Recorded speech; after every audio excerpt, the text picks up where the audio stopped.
긍휼히 여기는 자는 유력한 자가 된다. 예, 다시 한번 긍휼히 여기는 자는 유력한 자가 된다.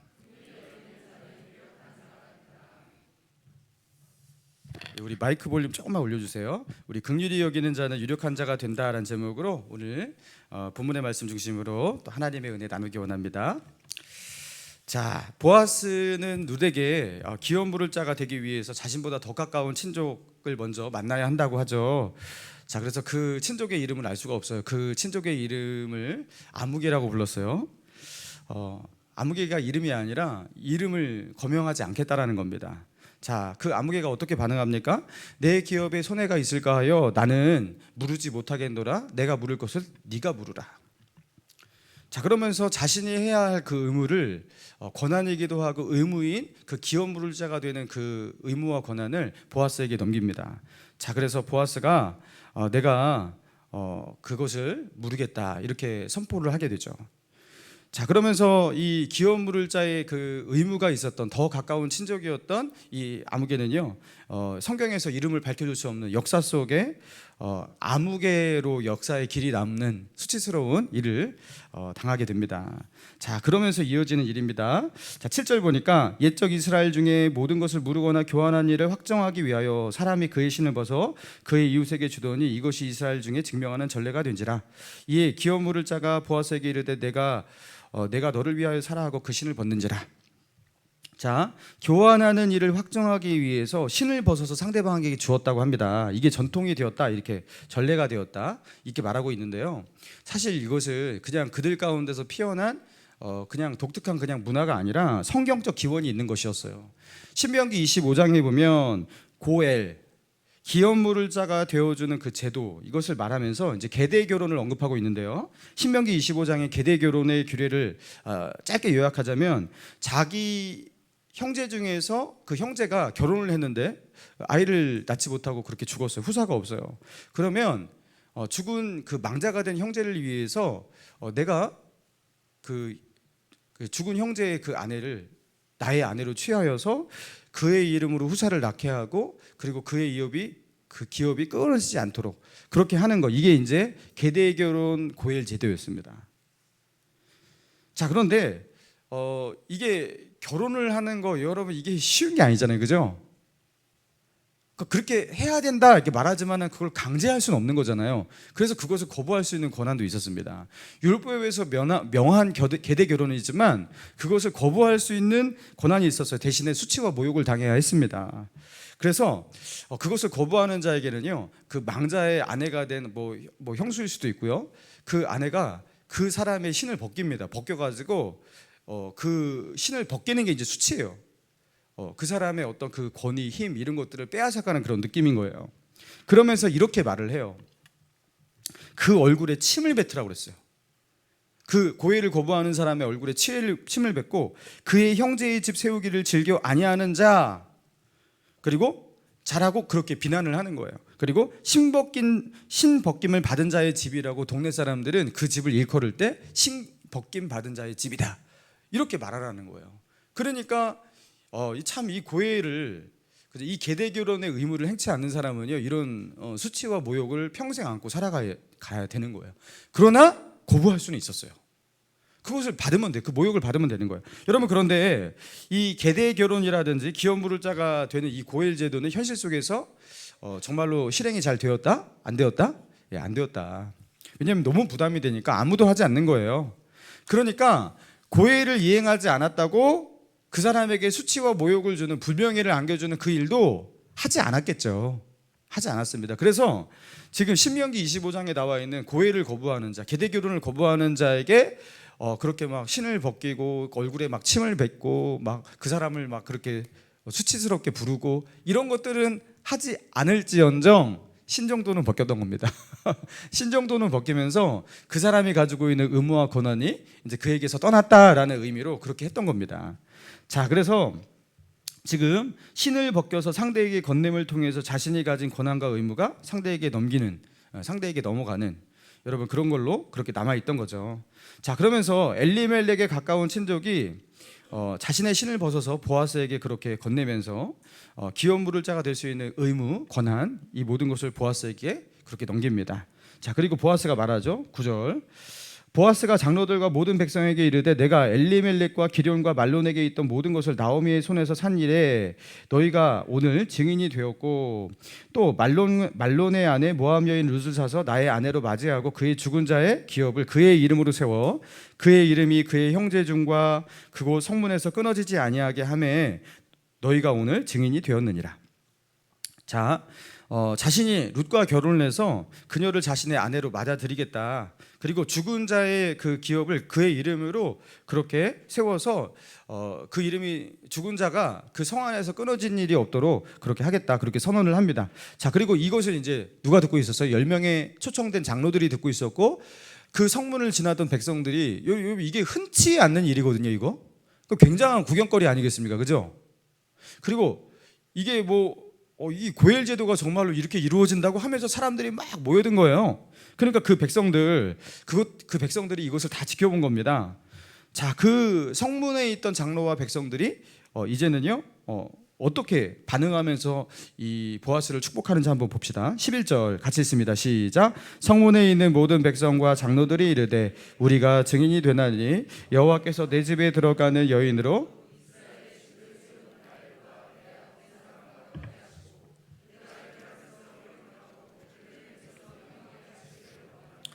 자, 그 축복의 내용을 우리가 하나하나 좀 살펴봅시다. 첫 번째로 보아스 당신과 결혼하게 되는 그 룻은 어떤 사람이 될 것이라고 축복하고 있어요? 내 집에 들어가는 여인으로 이스라엘 집을 세운 누구와 같이? 자, 라헬과 레아와 같이 되게 하시기를 축복한다. 여러분 이게 참 인상적인 축복이에요. 왜냐하면 그 룻에게는요 항상 그 앞에 수식어가 무엇으로 붙었어요? 모압 여인 룻이에요. 그냥 룻 이렇게 안 불러요. 모압 여인 룻이란 말이에요. 여러분 모압 여인이라는 거 그 앞에 이 모압이라는 것도 참 불편한 말이에요. 왜냐하면 암몬과 모압 족속 이 두 족속은요 영원히 여호와의 총회에 들어올 수 없는 저주받은 민족이었어요. 절대로 여호와의 총회에 영원히 들어올 수 없다. 그러니까 이거는 철천지 영원한 원수로 남을 민족이다. 그 하나님께서 선포하신 그런 그 저주받은 민족이란 말이에요. 이방인 중에서도 가장 끄트머리에 있는 이방이라고 할 수 있어요. 자, 그런데 그런 모압 여인 룻이었는데요. 지금 그 모압 여인 룻을 지금 어떻게 부르고 있냐? 이스라엘의 12지파를 낳아서 이스라엘 족속 민족 이 나라를 만든 두 여인이잖아요. 라헬과 레아. 여러분 그들의 그 모든 이스라엘 민족의 어머니가 되는 라헬과 레아입니다.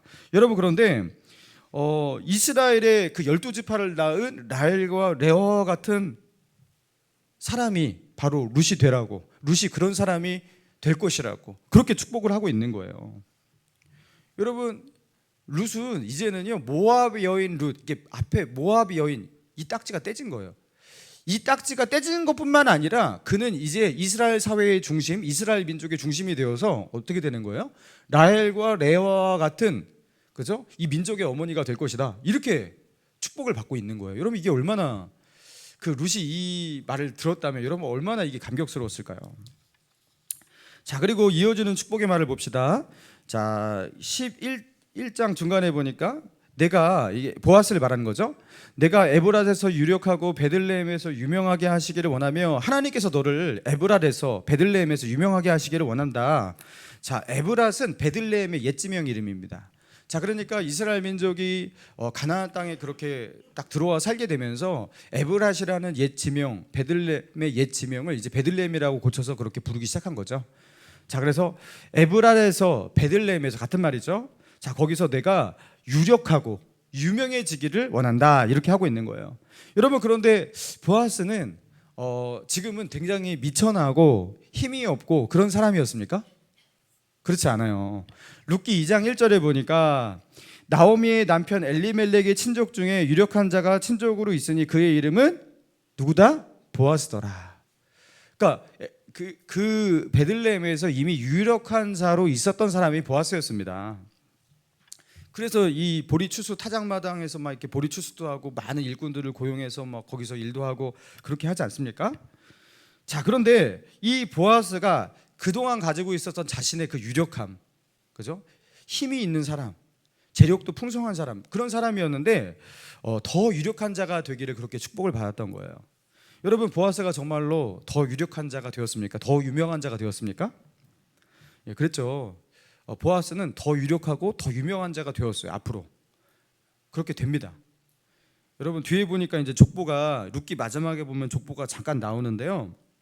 거기에 보면요, 보아스가 누구의 조상이 됐죠? 예, 보아스는 누구를 낳아요? 예, 21절에 보면은 오벳을 낳았고, 오벳은 이새를 낳았고, 이새는 다윗을 낳는다. 이스라엘 전 역사에서 가장 유명하고, 그죠? 가장 환영받고 그 모두가 청해하는 그런 왕이 누구입니까? 다윗 왕입니다. 다윗 왕은 그리스도를 상징하고 실제로도 그리스도의 조상이 돼요. 그리고 다윗이 그리스도의 조상이라는 것은 보아스도 그리스도의 조상이 된다라는 거예요.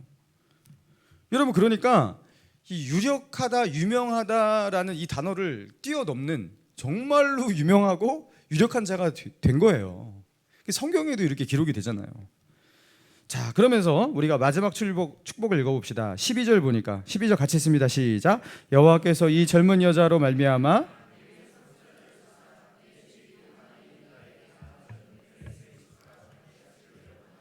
자, 룻을 축복하고 있는데요. 내게 들어오는 이 젊은 여자 룻을 축복하는데, 이 룻은 어떤 자가 된다? 내 집이 다말이 유다에게 낳아준 베레스의 집과 같이 되기를 원하노라.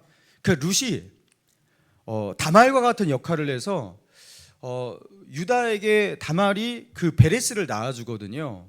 그리고 이 베레스가 유다의 그 많은 그 유다의 몇 명의 그 자식들 중에서 가장 강성한 집안을 형성했던 것으로 보입니다. 그러니까 유다 지파가 그 이스라엘 12지파에서 가장 강력한 지파잖아요. 그죠? 막 그래서 나중에 이제 북이스라엘 남왕국 하는데도 남유다와 그 남유다라고 하는데 그 베냐민 지파도 조금 많이 끼었죠. 근데 그들이 막 북이스라엘 11지파를 막 이기고 막 그러잖아요. 그러니까 남유다가 그렇게 강성한 그런 민족이 되었는데, 자, 그런데 그 강성한 민족이 그 중심에 누가 있다? 베레스가 있다. 근데 그 유다에게서 그 베레스를 누가 낳아줬냐면 다말이 낳아줬는데, 여러분, 이 유다와 다말의 이 관계를 여러분 아시죠?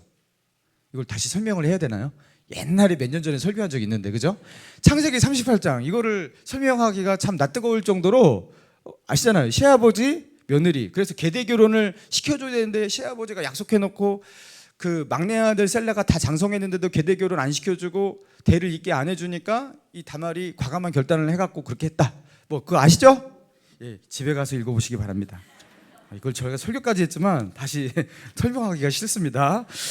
자, 그런데 이 베레스도 결국엔 어떻게 낳았다? 고엘제도 계대 결혼을 통해서 낳은 아들이에요. 그리고 그렇게 낳은 이 고엘제도 계대 결혼을 통해서 태어난 그 아들이 유다 족속을 그렇게 일으킨 거예요. 그러면서 너희가 지금 이 고엘 기업물을 자가 되어준 것을 통해서 그렇게 해서 후사로 태어날 그 아이를 통해서 똑같은 역사가 너희 집안 가운데 일어나기를 원한다. 여러분, 너무나 이 상황 가운데 들어맞는 축복을 하고 있지 않습니까? 여러분, 그러면서 정말로 너무나 성경적인 그들의 역사 속에서 너무나 적실한 어떤 그 예를 들면서 그렇게 보아스와 룻을 축복하고 있다는 겁니다. 사랑하는 성도 여러분, 오늘 이 본문을 통해서 하나님께서 우리에게 주시는 가장 중요한 메시지가 무엇입니까? 자, 보아스가 기업 물을 자가 되겠다고, 내가 그 의무를 행하겠다고 선언했을 때 성문에 앉아있던 장로와 백성들의 그 축복의 말을 그렇게 담고 있어요. 그런데 이 축복이 우리는 알고 있잖아요. 이루어졌어요? 이루어지지 않았어요? 이루어졌을 뿐만 아니라 너무나 넘치도록 이루어졌어요. 왕이 그 몇 대 만의 왕이 이스라엘의 왕이 이들로 인해서 태어날 것을 어떻게 알았겠습니까? 그리고 이들이 메시아의 족보의 그 조상이 될 것을 어떻게 알았겠습니까? 그죠? 넘치도록 이루어졌어요. 이게 유명한 정도가 아니라, 그죠? 이건 온 세상에 아는 사람이 되었어요. 그러면서 이 장로들과 성읍 백성들이 이 보아스와 이 룻을 이렇게 축복하는 이 축복이 어떻게 이렇게 이루어질 수가 있었을까? 하나님은 왜 이 축복을 이렇게 넘치도록 이렇게 이루신 것일까? 여러분 그들이 했던 그 축복이 그렇게 힘이 있어서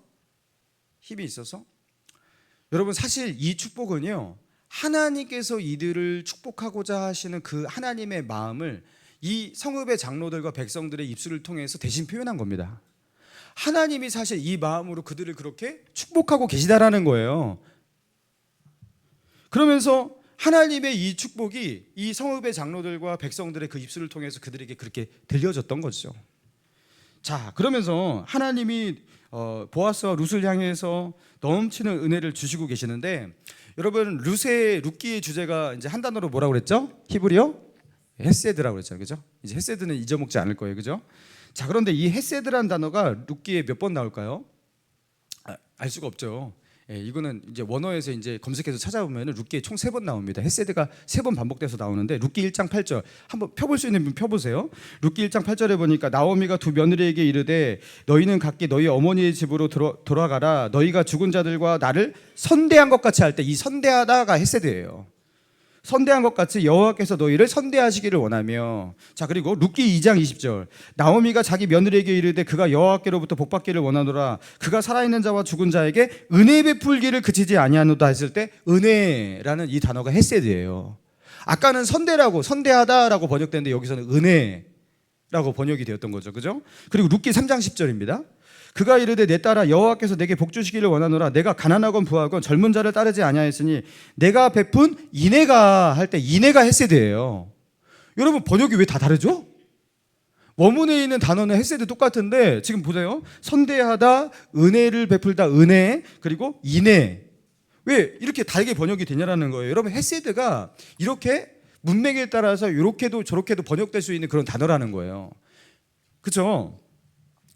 그래서 긍휼, 인애, 자비, 사랑 등등 여러 가지 단어로 번역이 될 수가 있는데, 여러분 오늘 이 룻기서의 맥락 속에서의 그 헤세드, 이 헤세드는요 가장 그 번역을 할 때 가장 적합한 단어가 뭐냐면 제가 여러분에게 계속해서 반복해서 설명했던 긍휼이라는 단어입니다. 룻이 나오미를 향해서 어떻게 했어요? 긍휼이 이겼잖아요. 어떻게 저 나오미를 혼자 보내냐고. 나도 새 출발해야 되고 내 나이가 젊다는 거 알지만 도저히 시어머니를 저대로 그렇게 보낼 수가 없어 하면서 마음 가운데 뭐가 있었어요? 불쌍히 여기는 마음이 있었잖아요, 그죠? 긍휼, 헤세드. 자, 그리고 그 룻이 그렇게 나오미를 불쌍히 여기면서 와가지고 시어머니와 함께 같이 먹고 살겠다고 보리밭에 가갖고 이삭을 줍는데 그 모습을 보았던 누가 보았어요? 보아스가 보면서 룻을 향해서 어떤 마음을 가졌어요? 헤세드를 또 가졌잖아요. 아니 저 젊은 여인이 어쩌자고 여기 와갖고 저런 고생을 하면서 저렇게 하는 거지? 하면서 마음 가운데 뭘로 품었어요? 긍휼의 마음을 품었잖아요. 불쌍하다고. 하나님이 제발 저들을 축복했으면 좋겠는데. 자, 그런데 그렇게 긍휼히 여기는 그런 마음을 품었잖아요. 그런데 그렇게 긍휼히 여기는 마음을 품고서 그들이 서로를, 그죠? 그렇게 긍휼히 여길 때 하나님께서는 어떻게 하신다? 긍휼의 마음을 품고 있는 그들을 향해서 다시 하나님의 헤세드가 그들에게 비친다. 여러분 룻기는요 결국에 헤세드의 마음을 가지고 살아가는 자에게 그들은 하늘의 헤세드를 얻게 된다라는 것을 말하고 있는 거예요. 자, 그런데 자 봅시다. 룻이 나오미를 향해서 그런 불쌍히 여기는 헤세드의 마음을 가질 때 룻은 어떻게 되었냐? 3장 11절 빨리 펴볼까요? 3장 11절 그리고 이제 내 딸아 두려워하지 말라. 내가 내 말대로 내게 다 행하리라. 내가 어떤 여자야? 현숙한 여자. 저희 교회도 현숙한 여자 있잖아요, 그렇죠? 김현숙 권사님이라고, 그죠? 예. 한 분 있어요, 한 분. 딱 현숙하신 분. 자, 그런데 현숙한 여자인 줄을 내 성읍 백성이 다 아느니라. 여러분 현숙한 여자가 히브리어로 뭐냐면, 자 따라해 봅시다. 이샤 하일. 예, 제가 히브리어 웬만하면 따라하기 안 하는데 요거는 좀 한번 따라할 필요가 있어요. 이샤 하일. 이샤 여자란 뜻이고요. 하일 힘 있는 이란 뜻이에요. 그러니까 직역하면 힘 있는 여자예요. 근데 왜 이게 현숙한 여자로 번역이 됐을까? 자, 히브리어는 형용사가 보통 이제 뒤에 오는 경우가 많습니다. 그래서 이샤가 여자인데 하일 힘 있는, 그렇죠? 근데 우리나라는 형용사가 보통 앞에 오잖아요, 그렇죠? 자, 그런데 이 현숙한 여인이라는 이런 표현이 성경에 딱 2번 나옵니다. 잠언 31장 그리고 룻기 3장. 자, 여기에만 딱 나와요. 현숙한 여자라는 표현이 성경에 어디에도 안 나와요. 자, 그런데 이 현숙한 여자라는 이시아 하일 이런 표현이 있는데, 자, 유력한 자는 누구예요? 룻기에서 보아스잖아요. 자, 그런데 유력한 자는 표현이 히브리어로 뭐냐면 따라해 봅시다. 이시 하일. 자, 남자는 이시예요. 여자는 이시하고. 이시야 이시. 헷갈리죠? 이거 뭐 이렇게 헷갈리게 이렇게 다 발음을 했는지. 이시 하일이에요. 힘 있는 남자. 자, 힘 있는 여자 이시아 하일과 힘 있는 남자 이시 하일이 만난 거예요. 근데 그 번역을 우리가 현숙한 여인이라고 한 거예요. 여자한테 힘 있는 여자 뭐 이러고 이상하잖아요. 이상하잖아요. 그러니까 이게 문맥이 안 맞는다 하면서 그죠? 하일이란 표현이 현숙한, 지혜로운 뭐 이렇게도 번역이 될 수가 있다 해갖고 그렇게 번역을 한 거거든요. 자, 그런데 결국에 자 보세요. 하나님의 헤세드 긍휼의 마음을 가지고서 나오미를 바라봤던 룻 어떤 여자가 되냐면요. 헷갈리면 안 되는 이샤하일이 됩니다. 저도 헷갈려요. 이샤하일이 됩니다. 힘 있는 여자가 돼요. 유력한 여자. 원문 직역하면 유력한 여자란 말이에요. 그리고 그런 여인을 또 불쌍히 여겼던 보아스는 또 어떤 사람이 되냐? 원래도 이시하일 힘 있는 남자였지만 유력한 남성이었지만 그들은 성읍 백성과 장로들에게 어떻게 해요? 더 유력해지기를, 유명해지기를 하면서 하나님의 축복을 받아서 진정한 이시하일이 된다라는 거예요. 여러분, 하나님의 헤세드가 그들을 어떻게 만듭니까? 힘낸 자로 만든다라는 거예요. 우리가 하나님의 긍휼을 품고 헤세드를 품고 누군가를 긍휼히 여길 때 여러분, 하나님은 우리에게 어떻게 하시냐? 그를 이시하일로 만들리라. 그들이 그 긍휼의 마음을 가지고 세상을 섬기고 사랑할 수 있도록 내가 그들에게 유력함을 허락하리라. 그래서 하나님의 그 긍휼의 태양이 떠올라 우리를 치료하고 우리에게 힘을 주고 우리를 새롭게 만드는 거예요. 할렐루야. 여러분, 그 헤세드 이 긍휼이 그렇게 중요한 거예요. 긍휼의 마음을 품고 있는 사람은 힘이 강해집니다. 여러분, 내가 왜 약해지는지 한번 보세요. 긍휼의 마음이 없으실 거예요. 근데 내가 강해지고 있어요.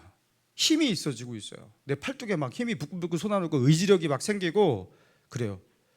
누군가를 긍휼히 여기고 있을 때입니다. 누군가를 긍휼히 여기실 때.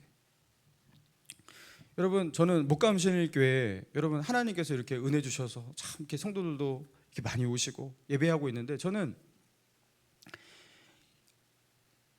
하나님께서 제 안에 그 주신 축복이 뭐냐면 여러분이 죄송합니다만 불쌍해 보인다는 겁니다. 제가 어제도 이렇게 명단을 살펴봤어요. 혹시 내가 안 불쌍해 보이는 사람이 있을까 그래서 다 불쌍해요. 진짜로. 신기하죠 이게. 제 눈에는 여러분이 좀 불쌍해 보입니다. 그러니까 목자 없는 양 같아서 불쌍한 게 아니라 이상하게 불쌍해 보여요. 그리고 하나님 이들이 참 불쌍한데 하나님 제가 이들을 도울 수 있는 힘이 나에게 없습니다. 제발 저에게 힘을 주세요. 저에게 말씀의 권세를 주시고 제가 기도를 할 때 능력이 나타나게 하시고 그리고 제가 권면을 할 때 그것이 우리 영혼들에게 정말로 도움이 되고 힘이 될 수 있는 말씀이 되게 하시고 그렇게 하게 해주세요. 이 기도가 진심으로 드려지는 거예요. 그리고 저는 무엇을 받게 되냐면 성령 충만을 받게 되는 거예요. 뭐 때문에? 긍휼의 마음 때문에. 내 안에 긍휼의 마음이 없으면요 하나님 앞에 간절한 기도가 안 나와요. 여러분, 그래서 성령 충만이라는 것은 절대로 자뻑하는 사람에게는 있을 수가 없는 일이에요. 자기 혼자 잘났다고 막 이런 사람은 성령 충만할 수가 없어요. 성령 충만은 어떤 사람에게 부어지냐? 긍휼의 마음을 가지고 누군가를 섬기기 원하고 저 불쌍한 영혼들 어떻게든지 복음을 전해야 되는데 하나님의 은혜를 끼쳐야 되는데 하면서 이런 마음으로 불타는 그 헤세드로 이글이글 거리는 그 마음 가운데 성령께서 권능을 주시는 거예요. 여러분, 긍휼의 마음이 없는 사람은 그래서 하나님의 능력을 부여받을 수가 없는 겁니다. 그래서 하나님의 축복이 저에게 어떻게 내려오냐면 긍휼의 마음으로 내려오는 거예요. 하나님이 저에게 주신 선물이 뭐냐면 성도들이 불쌍해 보인다는 거예요. 여러분이 속속에도 저는 여러분이 긍휼히 불쌍하게 보이거든요. 정말 축복하고 싶어요. 이번 주에도 이제 먼 곳에 이렇게 사시는 가정에 이렇게 신방을 다녀오면서 돌아오면서 그런 생각이 드는 거예요. 야, 갈 때도 야, 이게 되게 머네. 올 때는 야, 이게 진짜 머네. 이러면서 돌아오면서 도대체 이분들은 어떤 생각을 가지고서 여기를 다니고 계시는 거야 하면서 야, 주님 제가 얼마나 설교를 잘해야 됩니까? 도대체 이거를 막 그런 마음이 드는 거예요. 하나님 내가 축복을 할 수가 없습니다. 하나님이 좀 축복해 주세요. 정말 지금도 안타깝게 뭐냐면 막 주일학교도 아이들이 많이 오잖아요. 제가 이름을 지나가는 애들 복도에 다 이름 불러주고 싶고 사랑해주고 싶은데 이름을 이제 더 이상 다 못 외우겠어요. 세가지고 애들이 너무 많으니까. 그래서 어떤 애만 이름을 불러주고 어떤 애 이름을 안 불러주면 되게 상처가 된다는 걸 제가 주일학교 때 경험해서 알거든요. 담임 목사님이 저는 이름을 막 안 불러줄 때가 많았거든요. 저는 이름을 아예 안 부릅니다. 그럴 때 아주 그때 서운했습니다. 정말 축복해주고 싶은 거예요. 그 아이들 한 명 한 명이 너무나 귀한 거예요. 여러분 긍휼에서 하나님이 주시는 힘을 부여받게 되는 겁니다. 사랑하는 성도 여러분, 긍휼히 여기는 사람은요, 그 헷세대의 마음을 가진 사람은 이제 조금 있으면 힘이 부어지는 거예요. 여러분 엄마들이 왜 힘이 있습니까? 엄마들이 자식 새끼들 내가 힘 안 내갖고 내가 여기서 지쳐서 여기 계속 앉아있고 누워있고 그러면 내 자식 새끼들은 저기 지금 어떻게 하는 거예요? 배고플 거 아무것도 못 먹고 그러고 있는 거예요. 그러니까 내가 이러고 있으면 안 되지 하면서 갑자기 힘이 나는 거예요. 그죠? 자식 새끼가 불쌍하니까 갑자기 힘이 나는 거예요. 여러분 직장생활 하면서 우리 아버지들 뭐 때려치고 관두고 싶을 때가 뭐 한두 번이냐고 이게. 근데 내가 이걸 관두면 어떻게 되는 거예요? 처자식들은 어떻게 되지? 하면서 불쌍해서 어떻게 해야지? 하면서 이걸로 내가 다시 힘을 내게 되는 거예요. 여러분 우리 삶의 모든 모티브도 사실은 긍휼에서 시작이 되는 겁니다. 최소한 자기 가족은 사랑할 줄 알아야 돼요. 자기 가족을 불쌍히 여길 줄 알아야 돼요. 그래야지 거기서 뭔가 힘이 나는 거예요. 영적인 것도 마찬가지입니다. 누가복음 11장에 보니까 예수님께서 기도에 대해서 그렇게 설명을 하시면서 기도의 원리에 대해서 가르쳐 주시면서 하나의 예를 들어서 설명을 하시는데요. 밤중에 너희 중에 누가 벗이 있는데 밤중에 그에게 가서 말하기를 벗이여 떡 세 덩이를 내게 구워달라. 내 벗이 여행 중에 내게 왔으나 내가 먹일 것이 없노라. 여러분 이 벗이 옆집 이웃집에 가갖고 밤중에 막 노크를 하면서 사전 사람 깨워가지고 떡을 달라고 하는데 떡을 달라고 하는 이유가 뭐라고요? 자기가 먹고 싶은 게 아니라 누구를 주려고?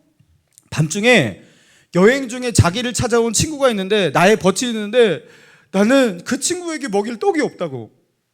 그 친구는 오늘 아무것도 먹지 못하고 배고픈 상태로 저렇게 자게 둘 수가 없다고. 그래서 내가 무례한 줄 알지만 이 밤에 당신을 찾아왔다고. 당신은 떡이 있는 거 내가 안다고. 미안하지만 일어나서 나에게 떡을 줄 수 없냐고. 이렇게 찾아온다라는 거예요. 그래서 그 안에서 대답하여 이르되 나는 괴롭게 하지 말라. 문이 이미 닫혔고 아이들은 나와 함께 침실에 누웠으니 일어나 내게 줄 수가 없노라 하겠느냐. 내가 너희에게 말하노니 비록 벗됨을 인하여서 일어나 주지 아니할지라도 그 간청함을 인하여 일어나 그 요구대로 주리라 하면서 예수님께서 그 뒤에 뭐라고 말씀하시냐면 하물며 자기 자녀에게 아버지가 자기 자녀에게 구하는 자에게 좋은 곳으로 주시지 않겠느냐. 너희 천부께서 구하는 자에게 좋은 곳을 안 주시겠느냐. 그러면서 마지막에 하시는 말씀이 뭐냐면 구하는 자에게 성령을 주시지 않겠느냐 그 말씀을 하세요. 누가복음 11장. 성령 충만, 하나님의 은혜 누가 받는다고요? 하나님이 주시는 영적인 권세와 능력 누가 받는다고요? 마음 가운데 긍휼의 마음을 품고 내 벗에게 줄 떡이 없다고. 자기 벗에게 줄 떡을 찾아온 그 사람에게 그죠? 하나님께서 주시는 그 은혜. 여러분 그게 성령 충만이라는 거예요. 여러분 기도, 왜 나는 기도가 이렇게 희마리가 없을까? 간절함이 없을까? 생각해 보세요. 여러분 긍휼이 없어서 그렇습니다. 사랑하는 사람이 없고 긍휼이 없으면요 기도에 힘이 없습니다. 신앙의 능력이 없습니다. 그렇죠? 아니 혼자서 천국 가시고 그죠? 혼자서 행복하게 사시고 이런 마인드를 가지고 사시는 분들은요 영적으로 힘이 없으실 거예요. 헷세대가 없는 자는 절대로 강해질 수 없다라는 겁니다. 우리 안에 긍휼의 마음, 하나님의 그 긍휼의 마음을 품지 않는 자, 여러분 그는 강건해질 수 없어요. 그러나 아무리 약해도 긍휼의 마음을 품고 누군가를 불쌍히 여기면서 하나님께 나아가는 자, 하나님은 그에게 반드시 그가 다른 사람을 도울 수 있는 힘을 부어주신다는 거예요. 오늘 이번 달 가정의 달이죠. 오늘은 어버이 주일이고, 여러분 가정이 회복되고 가정이 행복해지기 위해서 정말 필요한 것, 우리 안에 정말 회복되어야 될 것이 무엇이냐면 다른 것이 아니에요. 여러분, 자기 가족, 자기 남편과 아내를 불쌍히 여길 줄 알아야 돼요. 긍휼히 여길 줄 알아야 돼요. 그러니까 또 이렇게 말씀을 실천하신다고 집에 가가지고 이 불쌍한 인간아, 이 불쌍한 인간아 이렇게 하시면 안 돼요. 여러분, 이거는 불쌍하다는 거예요. 이게 진짜로 이게 나가 죽어라 이 인간아, 왜 사나 이 인간아 뭐 이런 거를, 그죠? 이게 반어법적으로 설명을 하고 있는 거죠. 이 한심한 인간아, 차마 그 말을 내뱉지 못해갖고 이 불쌍한 인간아 이렇게 하면 안 돼요. 여러분, 우리 안에 사랑이 식어지고 사랑이 없어질 때 상대가요 불쌍해 보이지 않아요. 한번 생각해 보세요. 내 안에 사랑이 식어지는 순간 상대가요 불쌍해지지 않습니다. 막 적군으로 보이고 막 그렇게 됩니다. 그죠? 자녀를 향해서도 마찬가지예요. 아내, 남편, 부모 다 마찬가지입니다. 자녀를 사랑하지 않으면 심지어 자녀까지도 자녀를 향해서 막 아동학대 보시잖아요. 막 그렇게 때리고 막 굶게 만들고, 그런데 세상에 그 자녀가 죽어가는데 불쌍히 여기질 않아요. 여러분, 사랑하지 않잖아요. 하나도 안 불쌍합니다. 근데 사랑하잖아요. 불쌍해요. 저는 언제 제가 철이 들었던 그 순간을 정확하게 기억하고 있어요. 중학교 1학년 어머니와 함께 수원에 있는 남대문 시장 가갖고 그 남대문 시장에서 옷을 사겠다고, 한 벌 사겠다고 했던 어머니가 끝내 옷을 사지 못하고 집으로 돌아오는 길에 이 가판대 같은데 거기다가 옷을 막 쌓아놨는데 한 장에 1,000원이라고 막 거기서 막 그 1,000원짜리를 뒤지는데 거기서 이게 나한테 어울리냐 저게 어울리냐 하는데, 그 철학마다 어머니의 모습을 보면서 야, 진짜 옷도 하나 제대로 못 사시는구나. 그래서 그 어머니가 세상에 그렇게 작아 보이고 그렇게 불쌍해 보이더라고요. 그때부터 제가 부모님을 바라보는 시각이 완전 달라졌어요. 이제 부모님은 내가 도와줘야 되고 내가 챙겨야 되고 아무튼 내가 보호해야 될 존재. 여러분, 중학교 1학년 때 그런 마음이 조금 일찍 든 거예요. 이게 여러분, 이 말을 가지고 또 집에 가고 목사님은 중학교 1학년 때부터 그랬는데 너 절대 하지 마시기 바랍니다. 보통 군대 갔다 와서도 이게 잘 안 되는 사람들이 대부분이에요. 이상하게 하나님께서 저에게는 그런 은혜를 주셨어요. 그때부터 그래서 애어른 같은 모습이 있었어요. 제가 너무 불쌍한 거예요, 부모님이. 그러니까 그 당시 이제 야채 가게를 했는데 11시에 막 이렇게 문 닫고 그래, 철문을 막 이렇게 들어서 닫고 막 그런 거 해야 돼요. 그래서 저는 그거를 그렇게 힘들어하지 않았어요. 막 공부하다가 말고도 나와서 그거 다 닫아드리고 다 하고 그렇게 했어요. 그리고 절대로 어머니가 이거 하지 마시라고, 제가 다 하겠다고. 근데 이게 이 마음이 되게 귀한데, 제가 효자로 소문났다고 하는 게 이제 진짜거든요. 진짜 그랬는데 왜 그랬냐면 너무 불쌍해서 그런 거예요. 이게 제가 효자해서 그런 게 아니라 부모님이 너무 불쌍해 보였다니까요. 내가 어떻게든지 내가 부모님을 지켜드려야 되고 보호해야 되는 그런 마음이 내 안에 드는 거예요. 여러분, 불쌍한 마음이 들잖아요. 긍휼의 마음이 들어오면 이상하게 열심히 일을 해도 힘이 들지 않습니다. 근데 그 불쌍한 마음이 내 안에 긍휼의 마음이 없어지는 순간 아주 작은 수고를 해도 되게 힘듭니다. 작은 수고를 해도 정말 힘들어요. 심지어 내가 이 일을 하면 너에게 많은 돈을 줄게 해도 힘들어요. 회사에서 우리가 그걸 경험하지 않습니까? 분명히 나는 이거를 해놓고서도 돈을 받는데도 그 일을 하면서도 너무 힘들어요. 왜요? 불쌍하지 않으면 무조건 힘들어요. 마음 가운데 깊은 곳에서 이 모티베이션이 안 돼요. 정당한 보수와 뭐 대가가 주어진다 해도 이상하게 그 일이 그렇게 버겁고 힘들어요. 사랑하는 성도 여러분, 우리에게 힘이 부어지기 위해서 내 손에, 그죠? 내 손에 힘이 부어지기 위해서 하나님이 주시는 그 권능이, 그죠? 우리 가정이 다시 회복되기 위해서 우리에게 필요한 것이 무엇입니까? 하나님의 헷세드를 우리가 품기 시작해야 돼요. 하나님 마음 안에 있는 하나님이 기뻐하시는 그 헷세드의 마음, 불쌍히 여기는 마음, 그 사랑의 마음이 내 안에 다시 일어나야 돼. 그래서 내 마음으로 하나님의 명령을 실천하고 순종하고 그 방향으로 삶을 바꿔야 돼요. 그렇지 않는 한 우리는 계속해서 약해질 겁니다. 여러분, 우리가 약해지는 이유는요, 홍삼 안 먹어서 그런 게 아닙니다. 몸보신 안 해서 그런 거 아닙니다. 요새 운동을 안 해서 그런 분도 있겠지만 많은 경우 우리는 그런 게 아니에요. 우리 안에 긍휼히 여기는 마음이 없기 때문에. 긍휼히 여기는 자는 복이 있나니 그는 긍휼히 여김을 받을 것이요. 하나님의 긍휼이 나에게 없는 거예요. 왜요? 나는 긍휼히 여기지 않으니까. 하나님도 나를 긍휼히 여기지 않는 거예요. 그러나 너무나 미약했던 이 룻이 점점점 힘을 얻게 되고, 그렇죠? 그와 함께하는 자들도 힘을 얻게 되고, 그렇죠? 하나님이 주시는 그 힘으로 유력한 자로 그렇게 나아가게 되는 그 비결이 무엇이었습니까? 하나님의 헤세드를 품고서 시어머니를 헤세드의 마음을 가지고서 긍휼히 여기고 나아갈 때, 그죠? 하나님은 그를 긍휼히 여기는 또 다른 사람을 세우셔요. 그리고 그렇게 서로를 긍휼히 여기는 그들을 보시면서 하나님은요, 당신의 그 헤세드의 태양을 하늘 위로 떠오르게 하시면서 그 헤세드가 그들의 모든 연약함을 다 치료합니다. 그들의 모든 문제를 그 헤세드의 그 태양이 그 모든 어두움을 다 물리칩니다. 그러면서 그들은 점점 어떻게 된다? 유력한 자가 된다. 사랑하는 성도 여러분, 긍휼히 여기는 마음, 헤세드의 회복. 그래서 여러분도 긍휼히 여김을 받으시게 되고 그 하나님이 주는 힘으로 끝까지 믿음으로 살아갈 수 있는 저와 여러분 되시기를 주님의 이름으로 축원합니다. 우리 같이 찬양하고